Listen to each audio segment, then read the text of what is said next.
Welcome to America's Cannabis Conversation, where you can hear experts from all facets of the cannabis business as to what's happening in this exploding industry.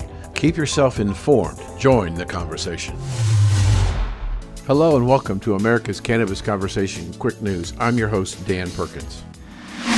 Mexico City. Mexican president says marijuana legalization bill delayed due to mistakes in the text. A vote to pass a bill to legalize marijuana nationwide in Mexico was delayed due to minor mistakes in legislation, President Obrador said on Tuesday. During a press briefing, the president was asked about the postponement of the Chamber of Deputies, which was initially expected to take place in the Senate, passed reform bill last week. Congress was mandated by the Supreme Court to end prohibition by December 15th, but leaders in the chamber requested and were granted a request to extend the deadline. This was the fourth time the court approved an extension since declaring the prohibition of cannabis possession and cultivation unconstitutional in 2018. Now, legislatures have until the end of April 2021 to enact the policy changes. Obrador said there was no time to conduct a review in the legislation prior to the last deadline, but he noted that the issues that need to be resolved are a matter of form and not of substance. Wilmington, Delaware. Founder of an anti-marijuana group lobbies Biden to nominate him for the White House drug czar. Former Representative Patrick Kennedy, Democrat of Rhode Island, a co-founder of the nation's leading marijuana prohibitionist group, is mounting a public campaign to convince President-elect Joe Biden to appoint him to lead the key federal drug policy agency. Kennedy, who helped start Smart Approaches to Marijuana, SAM, authored an open letter to the Biden-Harris transition team, making a case that he is the best person to lead the White House Office on National Drug Control Policy. The letter decries cannabis legalization and the dangers of today's high-potency consumption options and the rapidly evolving for-profit industry, but does point out that Kennedy agrees with Biden's position in support of marijuana decriminalization. Like him, he supports expanded research and expungement as priorities, the former congressman added. In contrast, many potential nominees under serious consideration for administration posts who tend to avoid commenting on their potential appointment when asked, Kennedy is taking the unusual approach of trying to publicly rally support for making him and the case that he should be nominated for drug czar. Washington, D.C. Feds announced $350,000 grant to develop methods to distinguish hemp and marijuana. The Department of Justice is issuing a different federal agency a grant to help to develop a method of differentiating hemp and marijuana. After hemp was federally legalized under the 2018 Farm Bill, laboratories have been increasingly tasked with determining whether cannabis seized by law enforcement contains THC in excess of 0.3%, classifying it as still illegal marijuana in the eyes of the law. However, most forensic laboratories are currently lacking reliable extraction protocols to do analytical methods for this purposes. The Department of Justice National Institute of Justice said that the grant notice was published last week. To that end, the agency is awarding $350,000 to the National Institute of Standards and Technology, which is part of the Commerce Department, to support efforts to provide forensic laboratories with the necessary analytical tools to confidently make sure the measurements through simple, robust, and cost-effective analytical methods determine the difference between hemp and marijuana. And that's your America's Cannabis Conversation Quick News. I'm Dan Perkins. Let's see who's joining the conversation today. First off, Rich Wolkoff, our roving reporter, is going to have a very, very special guest, and that person is going to be Willie Brown, the former Speaker of the House of Representatives for the state of California and also the former mayor of San Francisco. We'll speak to Rich about what his perspective is of the incoming administration will do to address the conflict, the national and state legislation on marijuana. Next up in the conversation is our continuing report from Morgan Fox, who is from the National Cannabis Industry Association, and he's going to talk about the House of Representatives' recent passage of the MORE Act and what it can do with the incoming administration administration on getting rid of criminalization of marijuana. Also joining the conversation is Alfred Pascual, who is from Marijuana Business Daily and is going to talk to us about what happened at the UN's vote when the World Health Organization recommended the removal of cannabis from a dangerous listing of drugs. And our final guest today in the conversation is Pam Moore, also from Marijuana Business Daily. She's the Vice President of Publishing, and she's going to talk about how the passage of the MORE Act can influence social justice. Many people of color have been discriminated against and in fact imprisoned for minor offenses with marijuana. So let's get the conversation started. I'm Dan Perkins, and thanks for joining us. All right, in San Francisco, Rich Walcott for the W420 Radio Network with the Honorable Willie Brown, former mayor of this great city, also one of the leading Democratic figures in California politics for a generation, and former president of Harborside, which was the first and largest dispensary in California. I didn't know you were a master of cannabis, Mr. Brown, but nothing would surprise me with all your skills and talents. Well, I'm really not a master of cannabis. Let me tell you, I came upon the opportunity to participate with Harborside. My friend Steve D'Angelo asked me to come over and take a look at Harborside. I did. I went over to take a look at Harborside. And initially, they had me doing some legal work. I became so interested in almost everything Harborside was doing, I started to become a spokesperson or in attendance at the opportunity to organize people nationally around the pot issue. That's how I ended up becoming the chair of the board and the head of Harborside, theoretically. Yeah, now that we've seen 4 more states legalize adult use of marijuana, Montana, South Dakota, Arizona, New Jersey, in the recent election, there are now 15 states that have legal adult use of marijuana. And 32 that have the use of marijuana for medical purposes. Sure. So it's growing, yet it's still a Schedule I federally forbidden product that is lumped in with methamphetamine and heroin and the like. Do you sense that the new administration, incoming President-elect Joe Biden and first Vice President-elect Kamala Harris, will make concerted efforts to make that to make a change on the classification of cannabis? Well, I think that the lead on classification of cannabis will have to come from the House. That is where you get the impetus to do it. There's so many other things that Biden and Harris need to take care of. That cannabis is not high on the list. But the minute it's presented to them, it will happen overnight for their acceptance. I'm going to guess that some of what Kamala Harris was doing as a senator will be handed off to some member of the House for the purpose of making sure that it becomes a reality. And she will be, I suspect, in those sessions with President Biden, advocating strongly for approval of if it reaches the desk. Well, you are a good friend and perceived as a mentor to Kamala Harris for many, many years. She sponsored in the Senate the MORE Act, the Marijuana Reinvestment and Expungement Act, which would not only reclassify cannabis and take it away from the Schedule I, stigma, but also would allow doctors at Veterans Administration to prescribe pot. It would impose a federal excise tax. It would allow interstate trade. It would change the whole banking system. It would be an enormous move, but it is stalled in the Senate, and you can tell me why. It's stalled in the Senate because you've got McConnell running the Senate. If anyone else was running the Senate who had any clear understanding and appreciation, and in particular Rand Paul and the people who are from the more progressive side of the Republican Party, if you can call anybody progressive on the Republican side, I think this time around there will be the kind of effort made to produce it, but I'm telling you, it's got to come from the House over to the Senate. And if that happens, believe me, I think the Biden administration will be enthusiastic. Now, there was a time when Joe Biden was perceived as a man who could reach across the aisle and make bipartisan partnerships and alliances and the like. You were known for doing similar, cross the aisle efforts in California. Are those days in the bygone past?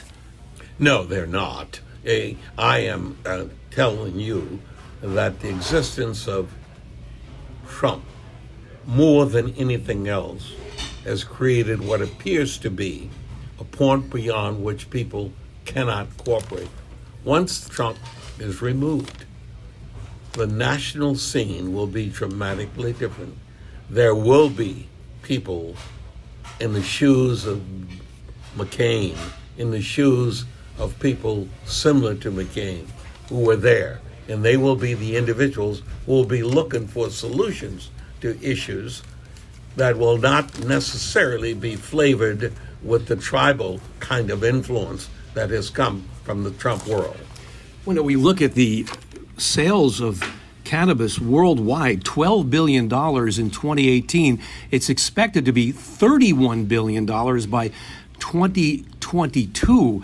So we're seeing an exponential growth, and the other influential banking act that's being considered is the SAFE Banking Act, Secure and Fair Enforcement Banking Act, which would allow cannabis businesses access to financial services, which right now doesn't happen because of federal regulations. But that's got to be key because the EU allows that, Israel, Canada, Mexico, Brazil.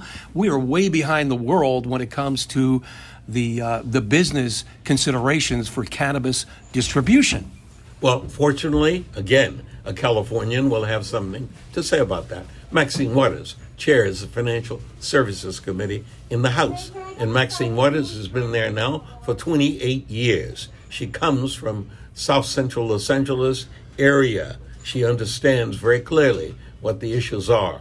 And being an Angelino and being from California, being an individual who is on the African American heritage side, she will be key. And she was really smart when she was a member of the California legislature. She's the woman who orchestrated the process by which Nelson Mandela became free as a result of the divestment effort. That was Maxine Waters. She'll do the same thing on the pot side ultimately. Yeah, the Safe Banking Act is as important, I would think, as the Moore Act. The Safe Banking Act as an opportunity, and it's because the non-cannabis world benefits from that kind of business handling the financial transactions. My credit card that says Chase, I can't use it to get my cannabis products. I have to go to my bank and get cash and take it. Believe me, Chase, Morgan Stanley, J.P. Morgan, Bank of America, Wells Fargo, every one of those operations would love nothing better than to be the persons who could do the transactions involving cannabis. Just think of what that would mean to their bottom line. Yeah, that's interesting because, as Bob Dylan said, money don't talk, it swears. So we obviously see the incentive for financial institutions to back the Safe Banking Act, to allow cannabis industry representatives to use financial institutions the way every other business does. But getting back to the Moore Act, the fact that we're seeing so many veterans suffering from opiate problems with PTSD and suicide, I'm almost one an hour, 20 more a day of veterans in this country taking their own lives. It's total tragedy in so many ways. And the fact that cannabis cannot be prescribed by physicians at the VA, and that would be allowed under the Moore Act. Do you have some thoughts on that and what might be an impetus? Absolutely. Let me assure you that if in the legislative process you are conscious of how you can manage it, you take pieces of it on a piece-by-piece basis, if necessary.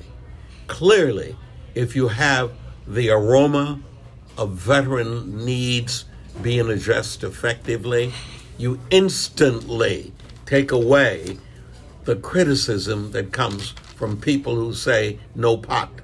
They have a hard time if some guy has risked his life to save our country and he needs some relief, a prescription by his physician. And his physician may be in place in a particular VA hospital.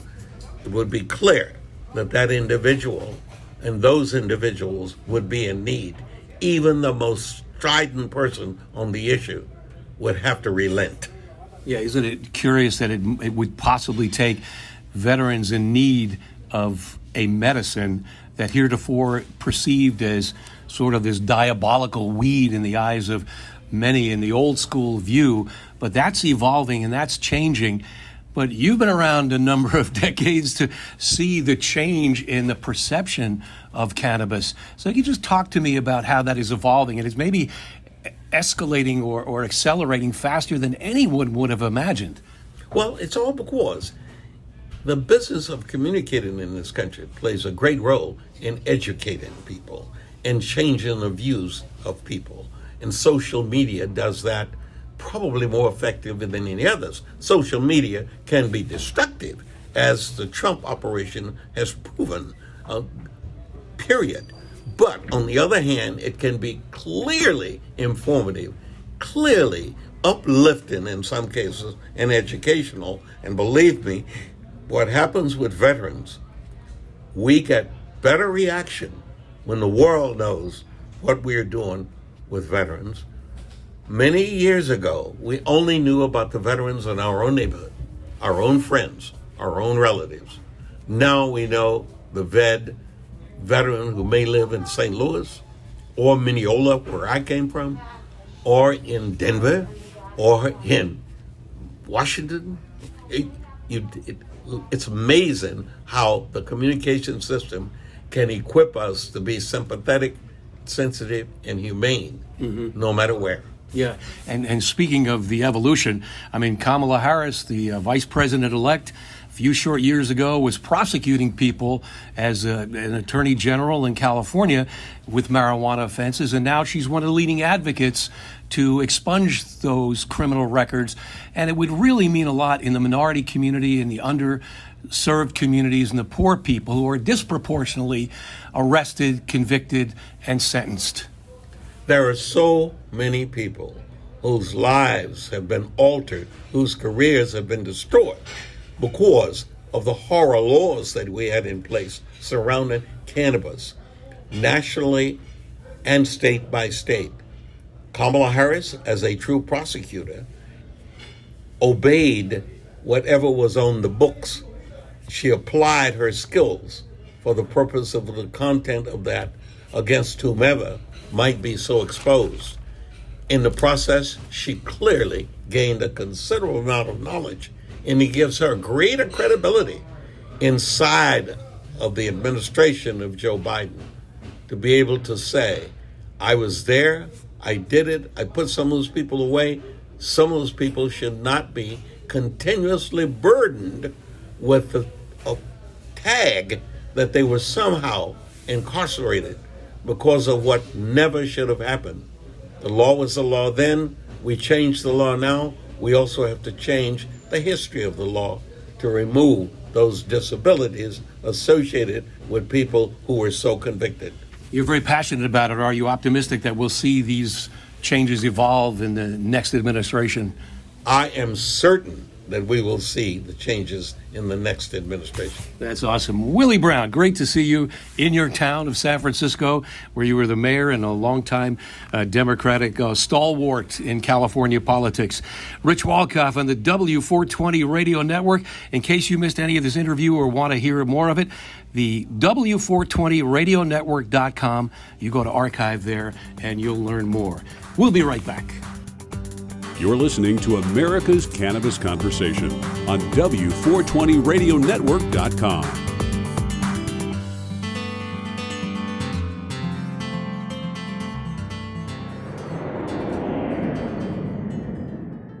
Your new Cannabis electronic checking account can offer you PIN-secure credit and debit cards for your clients. We can place a cashless ATM at your checkout counter, which reduces the amount of cash on hand. Did you know that we can help you bring legacy cash into your new Cannabis electronic checking account? No more paying with cash. Making payments with your electronic check is safe and secure. So if you find yourself up at night worrying about somebody breaking in and stealing your cash, consider a Cannabis electronic checking account. To find out if a Cannabis electronic checking account is right for you, call 888-420-8884 and ask for Dan Perkins. That's 888-420-8844. You're listening to America's Cannabis Conversation on the W420 Radio Network.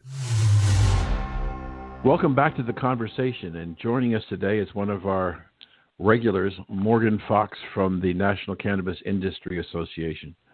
He's going to talk to us today about the vote on the floor of the House on descheduling cannabis. So welcome to the conversation, Morgan. Thanks for having me. Let's jump into it. We had the vote on the floor. It passed. There was some, you could say, bipartisan support. There were some Democrats, a lot of Democrats and some Republicans who voted for it. It wasn't unanimous. So we postponed this vote, which was actually scheduled right before the election, because we had been told that some congressmen were concerned that they may put their seats in jeopardy. We'll never know that for sure, but do you have any idea why they postponed the vote? I mean, well, exactly as you said. I think that some moderate Democrats in very close races were concerned that not only making this a big issue and calling them for a vote before their elections could hurt their chances, but also doing so before a stimulus package and coronavirus relief had been approved would make it even worse. And the House Democrats took a lot of heat from House and Senate Republicans about that very thing, despite the fact that this is a perfectly relevant bill and had been on the table for a long time. Now, whether or not either delaying that vote or even just talking about it or voicing their support had any impact on their elections is impossible to tell, as you mentioned. I personally don't think that it had too much effect because, really when it came down to it, this bill was able to get passed through the House before the House and Senate had been able to agree on coronavirus relief anyway. So even though the same talking points were used by House GOP against the bill this time around, so pretty much a nil effect as far as I'm concerned. But we really can't know what the impact was on elections until we have a little bit more time to actually parse through some of the exit polling and surveys. All that being said, this bill had passed by a pretty wide margin. As you said, only 6 Democrats voted against it, and it was largely because of procedural or detail issues, and 5 Republicans voted for it. There were a number of abstentions, but this was really a momentous bill. First time that any chamber of Congress has either voted on or passed a bill to make cannabis legal and to remove it from the schedule of controlled substances since the Controlled Substances Act was passed. As I understand it, the House in their bill wanted to move it off of a level 4 schedule. But am I incorrect that there are certain provisions in level 1 that kept it at level 1 too? This bill has always been about removing cannabis from the schedule of controlled substances entirely. So rescheduling was really not part of this legislation at all. And it's absolutely appropriate to remove cannabis from that schedule and treat it more similarly to alcohol.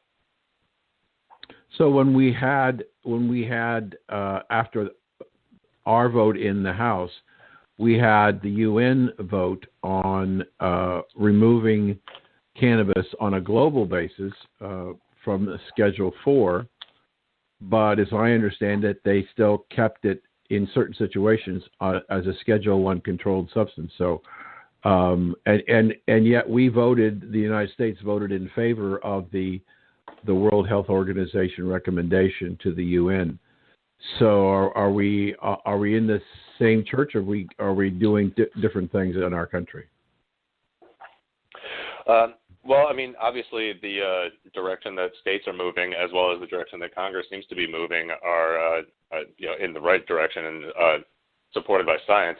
And the UN seems to be moving in that same direction as well. Although I'd have to say that the UN vote was didn't really change all that much practically. Although it probably will allow for a little bit more of development of research and trade in countries that have allowed certain medical products to be legalized. But overall, I think that things are trending in the right direction. Unfortunately, there are still major opposition forces on the international level as well as at the national level within the U.S.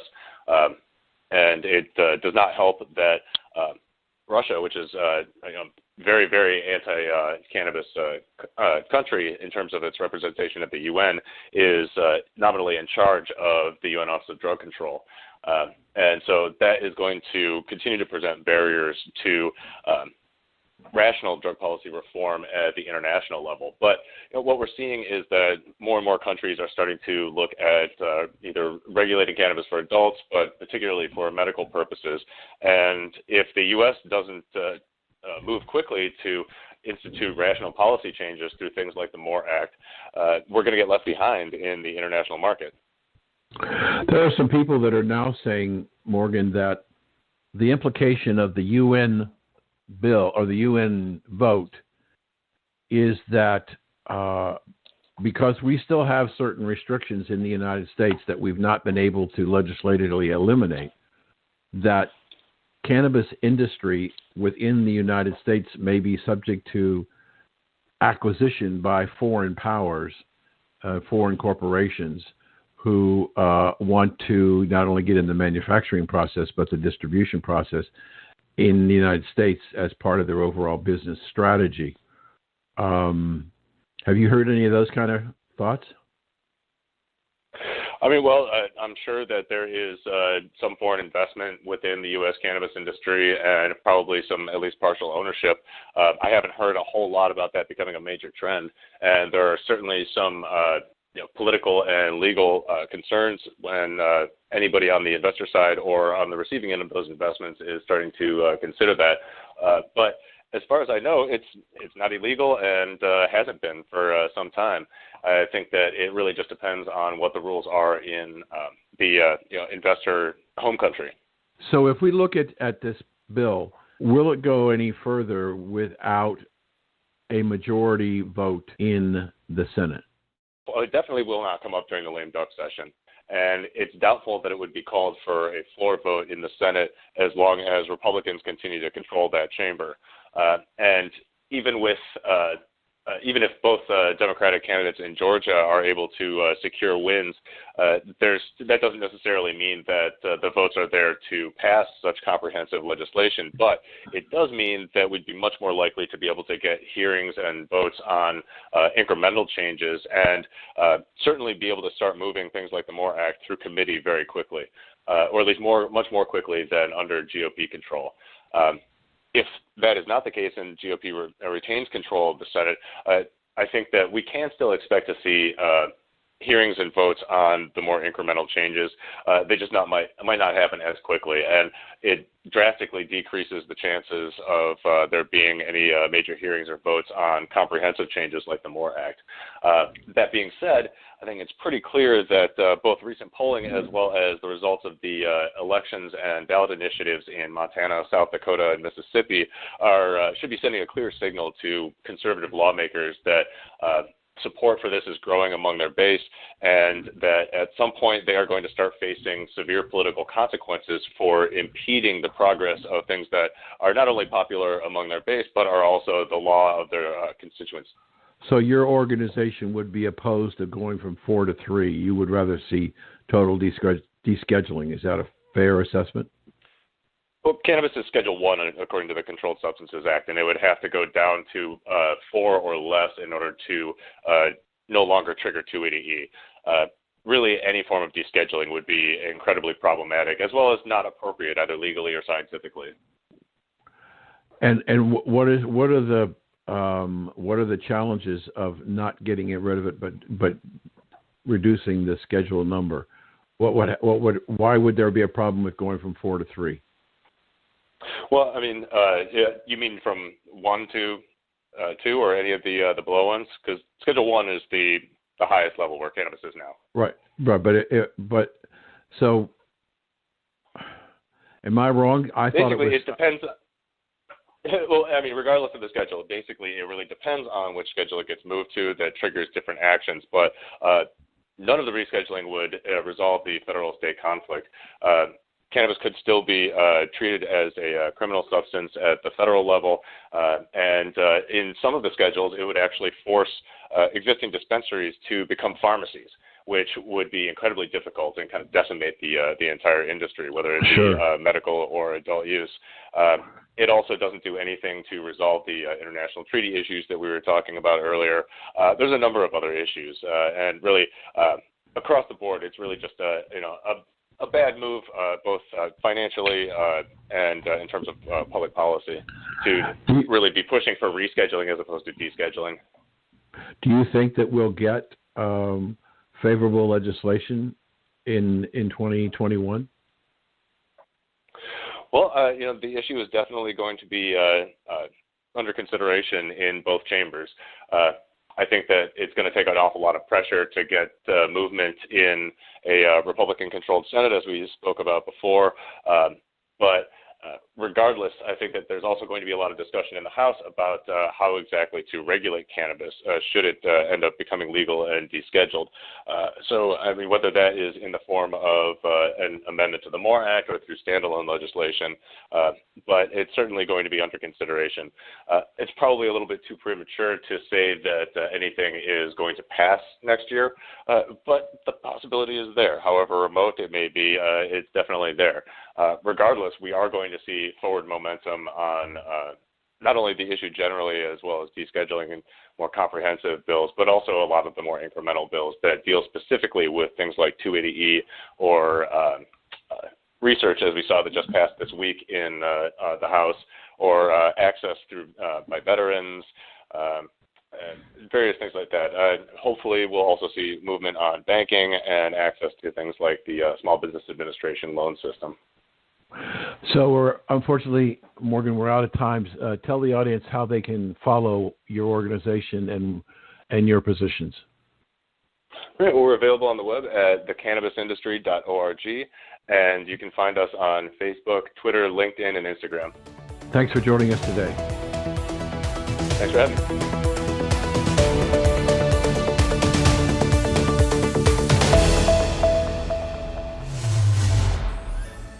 Hello, this is Dan Perkins for your Songs and Stories for Soldiers Veterans Tip of the Day. Did you know the unemployment rate for veterans is 12.5%? Because of the pandemic, the number of homeless veterans is increasing rapidly. In fact, there are waiting lists at VA shelters for people to come. Many of the veterans who go to the homeless shelters find themselves without decent shoes to go out and apply for a job. They come to the VA and they get health care, clothing, food, but they can't get shoes and socks. That's why we started the program. We are in our 4th annual Shoes and Socks for Homeless Veterans Drive. If you want to help, go to songsandstoriesforsoldiers.us and click on the Amazon button where you can order shoes and socks that are sent directly to me, and I will deliver them to the VA facility so veterans will get shoes and socks. That's songsandstoriesforsoldiers.us, Amazon button. This is Dan Perkins for your Veterans Tip of the Day.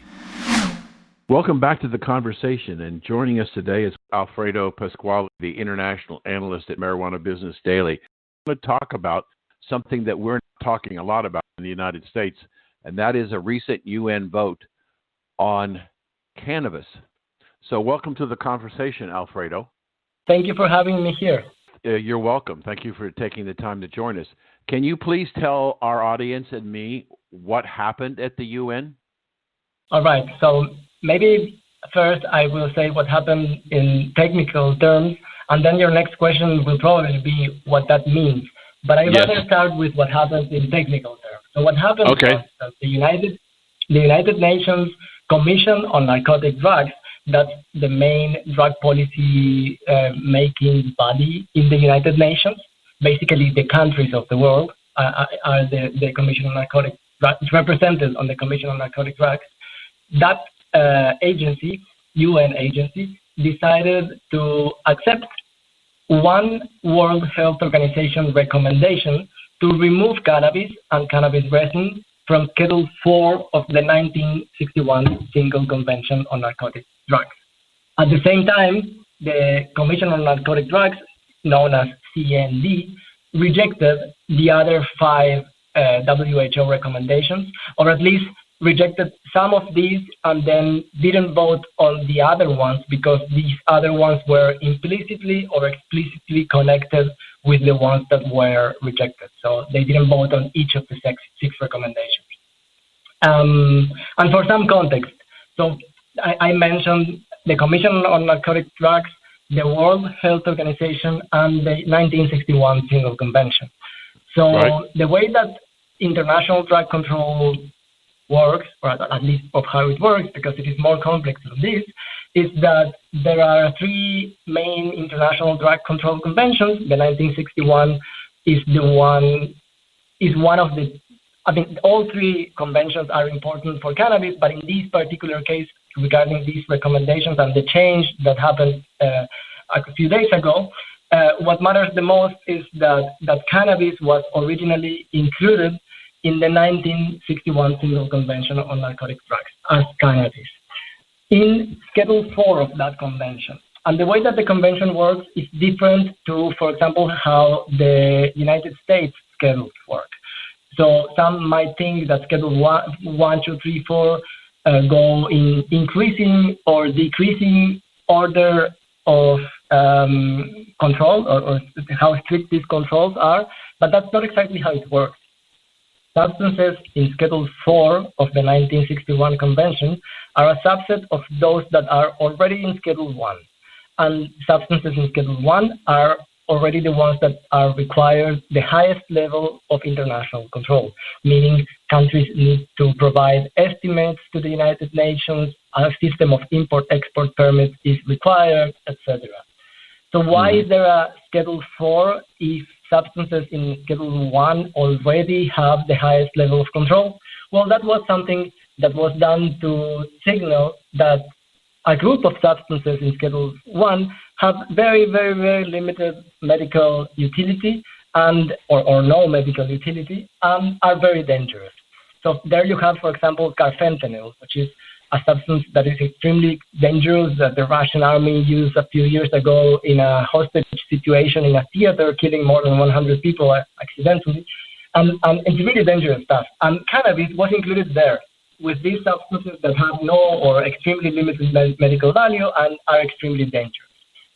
So then the WHO comes into play, the World Health Organization. What the WHO did to recommend the CND, the Commission on Narcotic Drugs, in January 2019 to remove cannabis from Schedule 4. The WHO did a scientific assessment, they considered the existing evidence, and they came to the very obvious conclusion, I would say, that cannabis is not as dangerous as other substances that are in Schedule 4, and that cannabis indeed has some medical utility. So it shouldn't be placed in Schedule 4. And the recommendation was then to remove cannabis from Schedule 4. That was in January 2019. But the WHO doesn't decide this.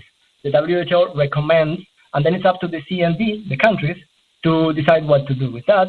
And they consider not only the science of the WHO, but also any legal, administrative, social implications that the decision might have. It was 2 years of debate trying to understand these and the other 5 recommendations that then we can speak about. And then, thankfully, the final decision was made via a vote in early December to remove cannabis from Schedule 4 of the 1961 Single Convention, meaning that the United Nations Commission on Narcotic Drugs acknowledged that scientific assessment of the WHO, accepted that, and removed cannabis from that Schedule 4 category, leaving it in Schedule 1. It remains in Schedule 1, meaning that it remains with the highest level of international control, but now some medical utility is acknowledged, and it's also acknowledged that it is not as dangerous as once it is. So, Alfredo, let me ask you a question. I looked at the proposal, and I looked at the vote, and what surprised me was that America voted yes. We have a government that seems to be not interested in decriminalizing cannabis in the United States. Why do you think the United States voted in favor of the recommendation? Okay, so that question has different parts, I would say. So first of all, I would say that I've been following the debates at the Commission on Narcotic Drugs very closely this past couple of years. I've attended meetings in Vienna and well, this year, all the online meetings. I can tell you with confidence that the United States has been one of the most supportive countries in the Commission on Narcotic Drugs in terms of promoting some reform, update these very, very antiquated international rules, I would say. So that's the first thing, that the countries that oppose changing anything in terms of the status quo are Russia, China, Egypt, and many more, but not the United States. The United States has been quite constructive, I would say. Then, when it comes to the recommendation is to remove cannabis from Schedule 4. It implicitly means that some medical value is being recognized by the removal of Schedule 4, and that it is also being recognized that cannabis is not as dangerous as other substances in this category with extremely dangerous substances. So you ask me then, why is the U.S. government doing this while at the same time the U.S. government refuses to enact some form of federal legalization? I would say that while it might look contradictory at first sight, it isn't, because actually the U.S. government at the federal level has already approved certain cannabis or cannabis-related drugs. You have Epidiolex that was approved by the FDA, and this is a CBD drug that is derived from the cannabis plant, and is approved by the FDA, obviously federally legal to be prescribed. So I would say it would have been contradictory if the U.S. had voted against this, because while it has FDA-approved Epidiolex, a vote against this recommendation would be sending the signal, we approve Epidiolex at the federal level, but then we don't want to recognize that cannabis has medical value. That would be a very big contradiction, right? So I wouldn't call it necessarily contradictory. And one more thing, the fact that cannabis was removed from Schedule 4, remaining in Schedule 1, and that the potential therapeutic value of cannabis was recognized, doesn't necessarily mean that countries should now provide access to medical cannabis products that do not have medical trials to prove the efficacy and safety of these. So normally when we talk about medical cannabis, we mean special access schemes that allow patients to have access to cannabis products with a doctor recommendation or whatever it is, depending on the state of the U.S. or the country around the world. And these are products that might be safe to use, but that did not undergo the usual clinical trials of other drugs to prove the efficacy and safety. So that's not necessarily what this removal from Schedule 4 means. It just means that the medical value of cannabis is recognized, but countries are still free to say, well, yes, the medical value is recognized, but show me the clinical trials before I approve any medicine. And that's what the FDA position is right now, right? On a federal level in the U.S., you only have Epidiolex approved, and then some drugs with synthetic THC. One of the things that I've noticed is a lack of a lot of research that you're talking about. Yeah. However, that's been changing dramatically over the last couple of years, and there seems to be much more research going on at colleges and universities, not so much within the pharmaceutical industry, but colleges and universities are doing clinical trials and tests. Is it because the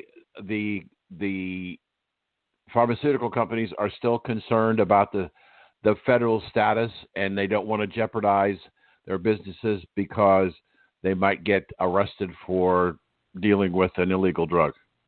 It's a mix of factors. So as you correctly pointed out, doing research is not impossible, but it is complicated, particularly if you want to do it at a federally legal level. I think, you correct me if I am wrong, I'm absolutely no expert in the U.S. markets, but I think at the federal level, the only U.S. produced cannabis you can use for research is the one that the University of Mississippi produces. Maybe one or two more institutions approved by the federal government, but there's not much to choose from, right?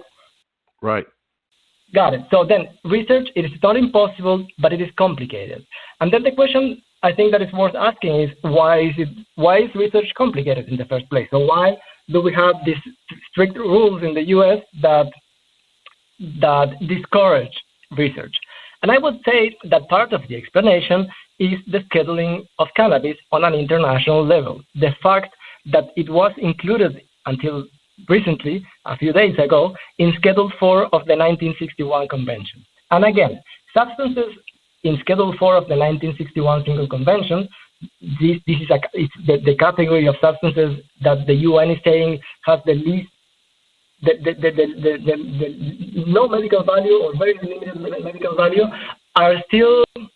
it is still allowed to do research with these substances. That is not prohibited by the Single Convention. But the fact that it is in Schedule 4 acts as a deterrent because the UN is sending researchers the message, if you want to do research with this, keep in mind that it's a drug that we consider to be very dangerous and that we consider to have no or very limited medical value. So I would say it all starts at an international level, cannabis being placed in Schedule 4, and then national legislations in a way replicate this international scheduling of cannabis.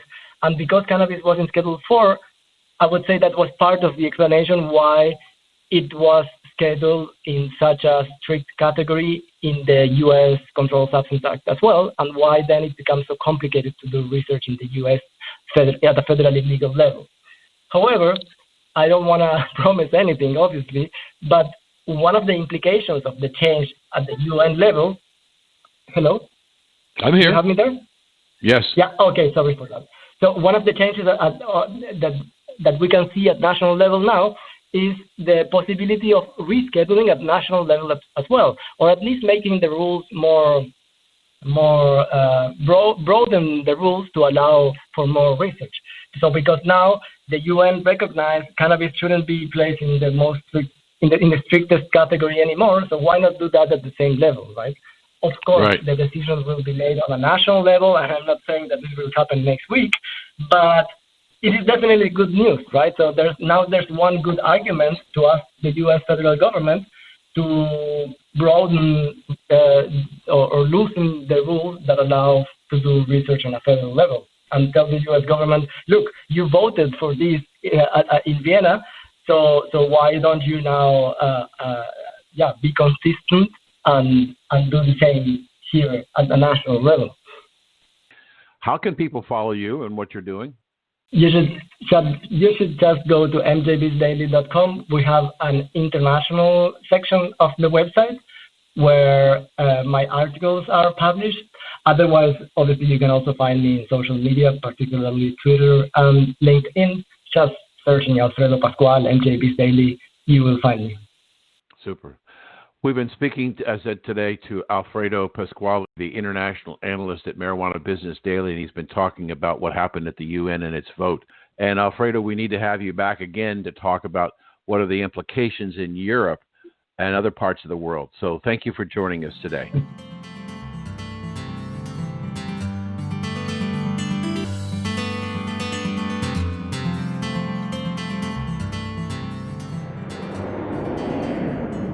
America's newest and fastest growing cannabis-focused radio network is expanding across the country and looking to add to our sales and marketing team. America's Cannabis Conversation offers listeners insight and information on the exploding world of cannabis. It also gives advertisers the opportunity to reach a hyper-targeted audience, literally neighborhood by neighborhood, in markets all across the country. We're looking for a few motivated individuals that want to essentially run their own local business in markets like Boston, Las Vegas, Reno, Orlando, and more.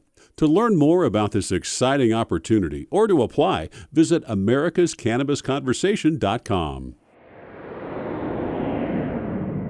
Welcome back to the conversation, and joining us today is Pam Moore from Marijuana Business Daily, and she's going to talk to us about the recently passed legislation in the House concerning decriminalization of cannabis. Pam, welcome to the conversation. Oh, so glad to be here, Daniel. Thanks. What big news. Thank you. Yeah, well, that's why you're on the show. You've been on with us before, and thank you for coming back. So tell us about, was there something different about this vote and the one last summer where we had the safe banking and other things, and what happened most recently? Is there anything different in the legislation that caused it to get back on the table again? Well, to be specific, what happened last Friday was a conversation just about the MORE Act, not about the Safe Banking Act. So we were isolated to the MORE Act, which is focused on descheduling cannabis as one key act, and then the second key act, part of the act, is expungement of federal convictions, federal records for marijuana convictions to kind of make up for some of the tragedies related to the drug wars. Mm-hmm. So the reason I think that it came back on the table really is because of the conversations the country has been having over the course of this year on questions of social justice.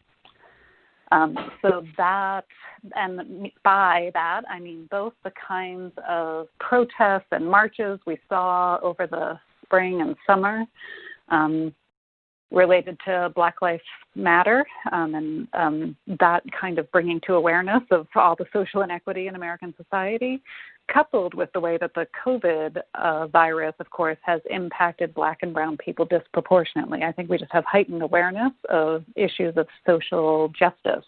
And that was the issue that a lot of the legislatures latched onto in terms of their support for this bill and bringing it forward at this time.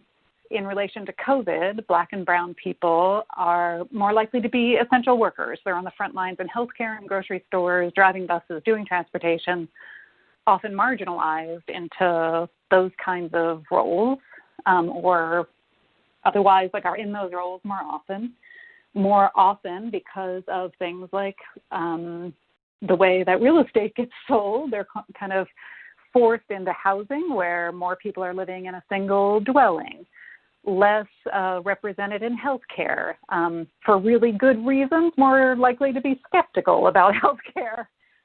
The Center for Disease Control about a month ago released a study that I thought was just absolutely shocking.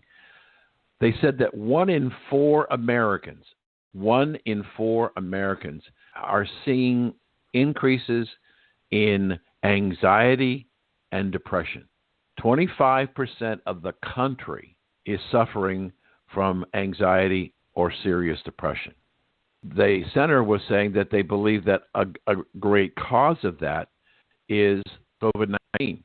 We've placed an enormous amount of hope on getting this vaccine from whoever's going to provide it, but the news is not great in terms of administration or coming in administration is saying that they hope to be able to inoculate 100 million people during the first 100 days of his administration.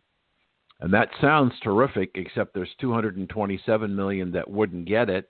And number two, in order to do that, you got to do 1 million people a day, 7 days a week, in order to hit that number.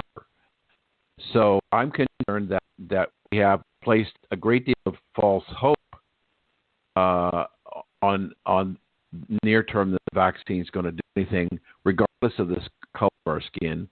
But I agree with you that perhaps at least the ones that are in the healthcare area are scheduled Black and brown people who work in hospitals and help us and serve us are on the first round list, but that doesn't deal anything with the Black and brown people who live and are not employed in the hospitals or the healthcare facilities. I'm concerned that we're going to be disappointed, and the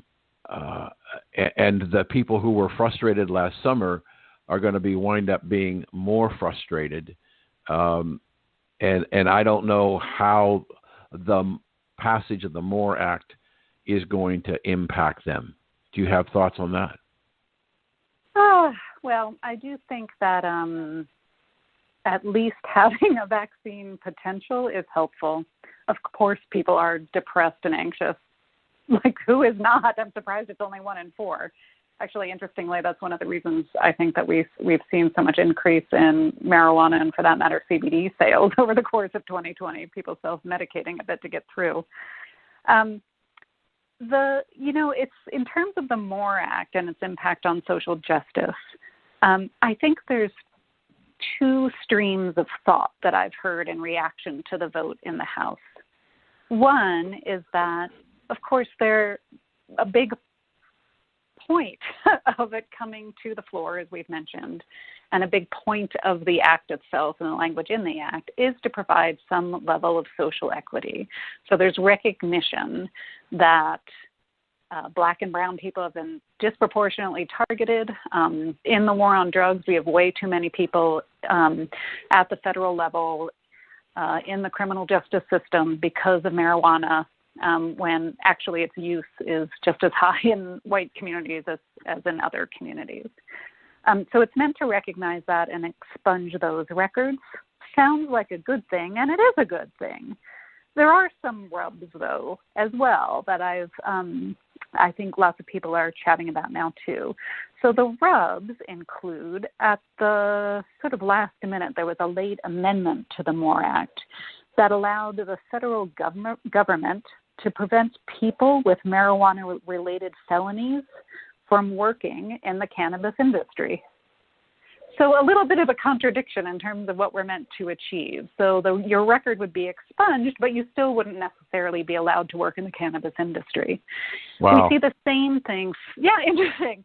The same kind of rules apply in alcohol. So it's hard to get a license to sell alcohol in some states if you have a federal conviction. But so in a way it feels parallel, but what that ignores is how race has impacted convictions in the first place when we're talking about cannabis. A second issue that I've heard many folks discussing is that something like the MORE Act and the descheduling of cannabis opens the door to big business. Like, this is why people are excited about it. Well, you're interesting because as I read the act, and you can certainly correct me, the big thing that was impacting the formation of businesses and interest in the cannabis space was the federal tax statute of 280E, where you really couldn't deduct anything. So even you have to have decriminalization. You have to have a revision in the tax structure to get rid of 280E, because I don't think big businesses will go in to the cannabis space without the ability to deduct expenses like they do in every other business. It's going to be tough. And what do you think about that? That's right. 280E only, and that inability to take those deductions only applies to those Schedule I drugs. So if we reschedule cannabis, 280E no longer applies. That said, the legislation did come in with a new excise tax, but that would be set at 5% of cost to start and would increase over time to 8%. So there are some nice revenues, but that does eliminate the obstacles of those deductions. The Congressional Budget Office came out with an analysis that said, were MORE Act 2 passed with this new excise tax in place, that would mean $13.7 billion in revenues coming into the federal government, like federal tax, from 2021 to 2030. And at the same time, it would cut federal prison spending by $1 billion in that same period. So given economic conditions in the wake of COVID, there is some benefit when we start to talk about the tax code. So, unfortunately, we're out of time, Pam. Tell people, we've been speaking with Pam Moore from Marijuana Business Daily about the MORE Act. Tell us how we can follow you and you keep up to date of what's happening in Congress. I would send people straight to MJ Biz Daily, which is where we post all our stories. We've been doing great coverage of this. You'll also find there links to all of our social media channels. We'll talk soon again, I hope, Daniel. Yeah, absolutely. So if you missed any of this terrific interview, you can go to W420radionetwork.com, go to the archive section and listen to this interview and other interviews with Pam. Come back and listen to us again next week.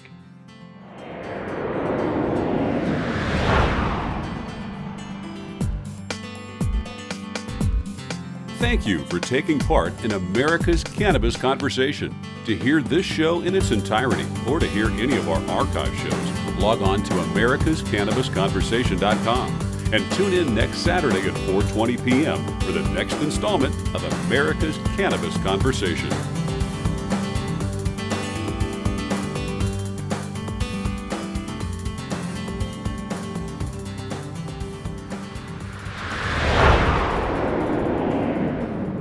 America's Cannabis Conversation.